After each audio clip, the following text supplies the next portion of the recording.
민주당이 27일 체포동의안 처리를 앞두고 그러니까 21일 의총을 열어서 표단속을 했죠.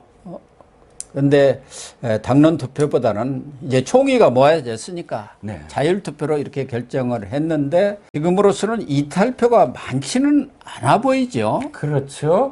이탈표의 핵심이 이겁니다. 그러니까 지금 TV나 혹은 라디오에 나와서 적극적으로 이게 이 당론으로 처리해서 안 됩니다. 그리고 가결 가능성도 있습니다. 라고 이야기했던 사람들이 있지 않습니까? 네. 뭐 이상민이랄지 서론이랄지 이런 사람들이 어떤 태도를 유지하고 있느냐가 핵심이죠. 그런데 지금 보면 약간씩 결이 달라지고 있어요. 즉, 뭐, 이재명이 직접적으로 다 개별적으로 지금 만나서 40여 분간 밥도 먹고 한다고 하지 않습니까? 1대1 더 접촉을 통해서 공천 걱정하지 마세요. 뭐 그런 거 아니겠습니까? 그렇죠. 뭐 그게 핵심이죠. 공천 확실하게 줄게. 그리고 그 대신 이거 더 이상 그 가결된다는 얘기 좀 하지 마. 뭐 입 다물고 있어 주세요. 그러면 됩니다. 그거 아니겠습니까? 그렇죠. 뭐 시스템 공천이다. 말은 시스템 공천이지만 실제로는 내가 당신 꼭 줄 거야. 뭐 이렇게 얘기를 했겠죠. 그런데 사실은 부결될 가능성이 더 크다라고 이야기를 하기 시작해요. 이 5사람의 결이. 아, 그래요? 예,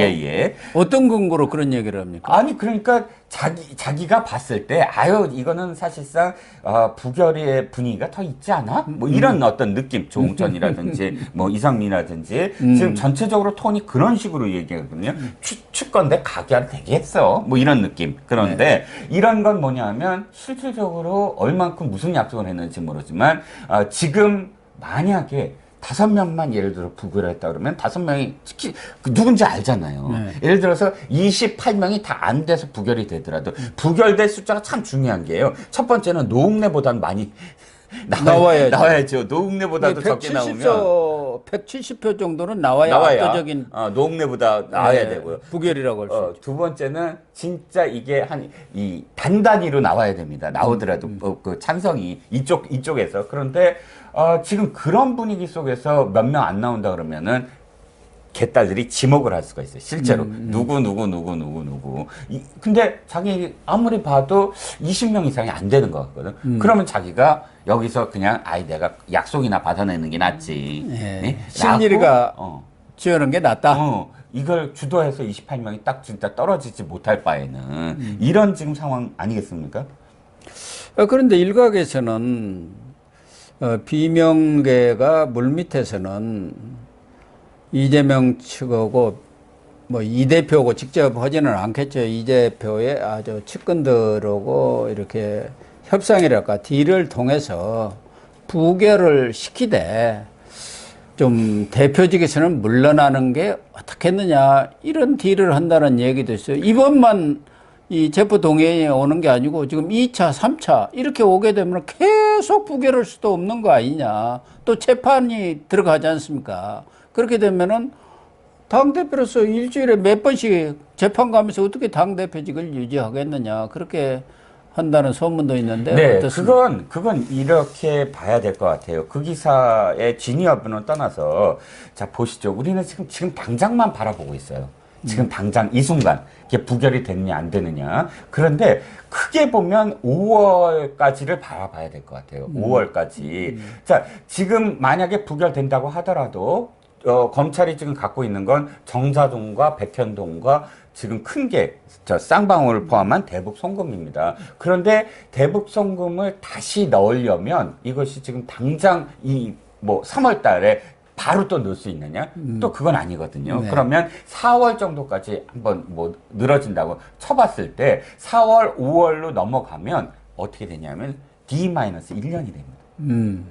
그러니까 총선 바로 직전이 돼버려요. 예. 그때 또다시 만약에 똑같은 일이 되풀이 됐을 때, 즉, 검찰이 또다시 영장 떨구고, 이게 또다시 되풀이 됐을 때, 지금과 그때는 완전히 다릅니다, 분위기가. 그때는 이 총선과 관련해서 째깍째깍 이제 시계가 소리가 들려야 되고요. 네. 이쪽은 이미 전대 끝나고, 어느 쪽이든 어쨌든 전열 가다듬고 이쪽에서 할 수 있는 건 뭐냐면 공천 룰을 어떻게 하고 어떻게 시스템 공천을 하고 이런 식의 어떤 개혁안을 갖고 국민의힘은 계속 얘기가 될 겁니다. 근데 완전히 또다시 대비가 되잖아요. 네. 그러니까 지금 이 비명계에서 이런 딜을 한다는 얘기에 기부하는 뭐냐면 5월 달 돼서 또다시 나왔을 때 당은 어떻게 되겠니? 그러면 이번 단위 문제가 아니라 장기적인 플랜을 갖고 또다시 들어올 때를 대비해서 이러이러한 수순으로 가자라고 이재명을 설득한다고 봐야죠. 거기다가 지금 지지율이 국민의힘과의 지지율 차가 오차 범위를 훨씬 벗어나서 대부분 지금 10% 이상의 네네. 이런 격차를 벌여버리고 있잖아요. 네네. 지지율이 지금 20% 떨어졌는데 경우에 따라서는 2차, 3차 이런 체포동의안 오면은 20% 이하로 내려갈 수도 있어요. 그렇게 그렇습니다. 되면은 이재명이가 물러나라고 안 해도 물러날 수밖에 없는 상황이 올 겁니다. 특히 수도권에서는 네. 아주 그냥 박빙의 싸움 아닙니까? 그렇죠. 중청권도 마찬가지예요. 맞습니다. 그렇기 때문에 이 지지율 문제가 하나가 있고 두 번째는 이제 6월 달에 이낙연이 예. 미국에서 들어오잖아요. 그렇죠. 이런 변수들이 있단 말이에요. 그렇습니다. 그렇게 될 경우에 따라서는 이재명의 정치 생명이 잘못하거나 그대로 유지하고 있다가 끝날 수도 있다. 네. 자, 하나씩 그럼 또 제가 제 생각을 말씀드리면 이낙연 있잖아요. 이낙연이 오늘 워싱턴 특파원들가 있는 자리에서 지금 강연을 합니다. 22일이죠. 예. 강연이 끝나서 지금 기사가 나오고 있는데 이 기자들이 이재명과 관련한 질문을 어떻게 답하느냐. 이게 지금 그게 또 제일 대중의 관심사인데 지금 녹화하는 현 시점까지는 남북 관계 그리고 미중 관계만 언급을 하고 있어서 이 대답을 또 기름장어잖아요. 네. 지금 이렇게 기름장어처럼 피해 나가는 걸로 예상이 됩니다. 하지만 6월에 돌아온다는 건 자명하고 그러니까 이낙연이 뭐 자기가 아무리 미국에 있지만 이 상황은 모르지 않잖아요. 그러면 이낙연 계한테 어떻게 지금 하고 있어라라는 이야기가 다 서로 공유가 될 테고 그러면 그건 가장 큰 어떤 저는 변수라고 보고요. 네. 두 번째 말씀하셨던 여론조사 어마어마합니다. 지난주에 5군데에서 했어요. 네. 근데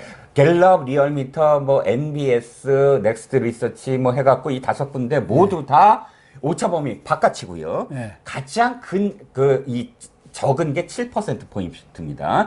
가장 많은 게 17.4%포인트예요. 그러니까 이 17.4%에서 7%포인트의 지금 격차를 갖고 있는데 이재명이 최악인 건 추세선이 완전히 꺾였다는 거예요. 이게 갑작스럽게 급락한 것이 아니라 이미 계속 한 수주간 꺾이면서 이 선이 올라갈 기미, 정체될 기미를 안 보인다라는 겁니다. 이 상황에서 가장 중요한 이번 주의 여론조사가 만약에 그 26%포인트를 하향 돌파할 경우. 그러니까 지금 26% 말고 나머지가 30% 초반대인데 다 30%가 무너지는 게 두세 개가 더 나오고 26%에서 20% 초반대로 갔을 때는 이건 정말 당이 지탱을 못해요.